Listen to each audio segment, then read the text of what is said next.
മിഠായി തെരുവിന്റെ ചരിത്രം. കോഴിക്കോടിന്റെ ഹൃദയമിടിപ്പായ മിഠായി തെരുവിന് നൂറ്റാണ്ടുകളുടെ മധുരമുള്ള ചരിത്രമുണ്ട്. കോഴിക്കോടിന്റെ പ്രതാപവും സ്വാദും ഒത്തുചേരുന്ന ഒരിടമാണ് മിഠായി തെരുവ്. SM street. ഏകദേശം 600 വർഷത്തിലേറെ പഴക്കമുള്ള ഈ തെരുവിന്റെ ചരിത്രം സാമൂതിരി ഭരണകാലത്തോളം നീളുന്നതാണ്. പേരിന് പിന്നിലെ ചരിത്രം. ബ്രിട്ടീഷുകാരാണ് ഈ തെരുവിന് സ്വീറ്റ് മീറ്റ് സ്ട്രീറ്റ് എന്ന് പേരിട്ടത്. വിദേശികൾ കോഴിക്കോട് ഹൽവയെ വിളിച്ചിരുന്നത് സ്വീറ്റ് മീറ്റ് എന്നായിരുന്നു. നെയ്യും പഞ്ചസാരയും ചേർത്തുണ്ടാക്കിയ ഈ വിഭവം അവർക്ക് ഇറച്ചി പോലെ തോന്നിപ്പിച്ചതിനാലാണ് ഈ പേര് വന്നത്. പിന്നീട് ഇത് ചുരുങ്ങി SM സ്ട്രീറ്റ് ആയി മാറി. മിഠായി തെരുവിന്റെ ചരിത്രം ഗുജറാത്തി വ്യാപാരികളുമായി ആഴത്തിൽ ബന്ധപ്പെട്ടിരിക്കുന്നു. സാമൂതിരിയുടെ കാലത്ത് കച്ചവടത്തിനായി ഗുജറാത്തിൽ നിന്നെത്തിയ പാർസി വിഭാഗക്കാരും ഗുജറാത്തികളും ഇവിടെ മിഠായിക്കടകൾ സ്ഥാപിച്ചു.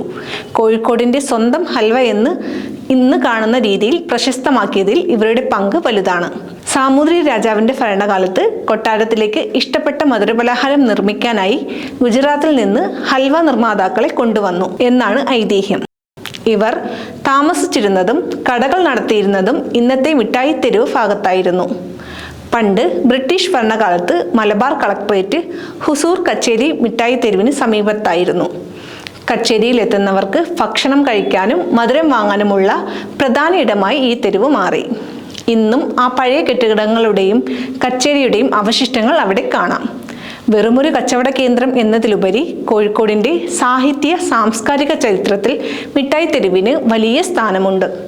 മലയാളത്തിന്റെ പ്രിയപ്പെട്ട എഴുത്തുകാരൻ SK പൊറ്റക്കാട് തൻ്റെ കൃതികളിൽ ഈ തെരുവിനെ അനശ്വരമാക്കിയിട്ടുണ്ട്.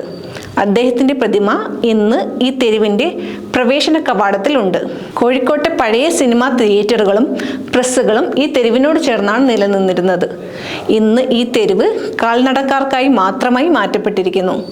പഴയ പാരമ്പര്യവും ആധുനിക കച്ചവടവും ഇവിടെ ഒരേപോലെ കാണാം.